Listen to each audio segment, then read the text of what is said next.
गौतम बुद्ध संसार की माया जाल से परे थे और उन्होंने सन्यासी का जीवन चुना, सत्य के मार्ग पर थे। हम सभी के लिए गौतम बुद्ध की ऐसी कहानियां लेकर आए हैं जो कि हमें सत्य, अहिंसा, ज्ञान, इंसानियत और दयालुता का पाठ सिखाती है।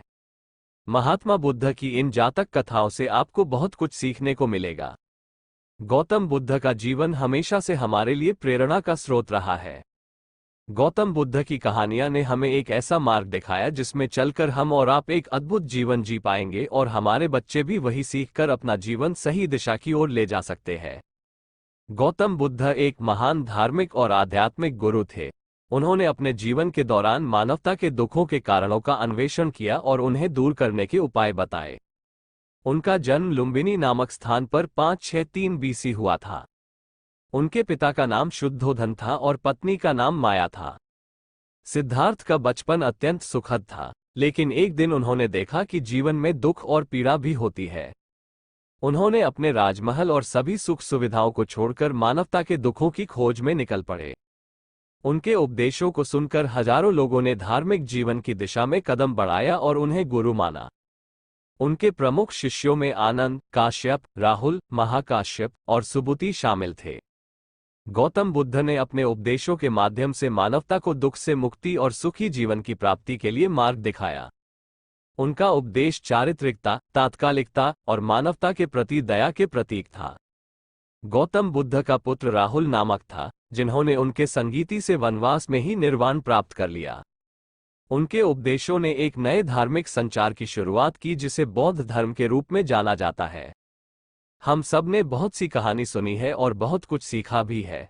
हमारी ऐतिहासिक भूमि पर कई महान से व्यक्तियों ने जन्म लिया है, जिन्हें हम भगवान के रूप में आज भी पूजते हैं, जबकि वो हम जैसे मामूली इंसान ही थे। उनके पास कोई दिव्य शक्ति नहीं थी, फिर वे भगवान बने क्योंकि वे जागृत और दयालु थे। इस जग में जितने पशु पक्षी थे, उनसे वे बहुत प्रेम करते थे। उन्होंने हमें शांति और अहिंसा का पाठ पढ़ाया। आज ऐसे ही ज्ञानी पुरुष के बारे में हम जानेंगे, बिना अक्ल के नकल। बहुत समय पहले की बात है, जंगल में अकाल पड़ गया। सब जानवर पानी की तलाश में दूर दूर जाने लगे। वही जंगल में एक कौए का जोड़ा भी रहता था। उसने देखा कि पानी न मिलने पर कैसे सब मर रहे हैं। उसने योजना बनाई, चलो हम कहीं और चलते हैं, और दोनों वहां से उड़कर पानी वाली जगह देखने लगे। बहुत दूर जाने पर एक हरा भरा जंगल दिखा। उसी जंगल में पास जाकर देखा तो तालाब भी था। वहीं दोनों कौवा उतरकर पानी पीते हैं और वहीं नदी के किनारे एक पेड़ पर अपना बसेरा बना लेते हैं और वहां रहने लगे।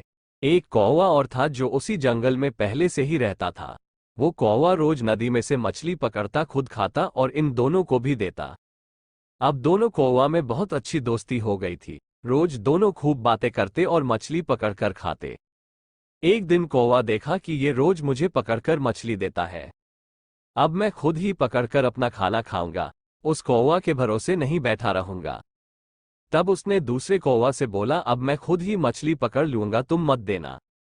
मुझे मछली पकड़ना आता है, तुम्हारे एहसान की जरूरत नहीं है। इतने में वो कौवा उसे मना करता है कि मछली मत पकड़ना, नहीं तो डूब जाओगे।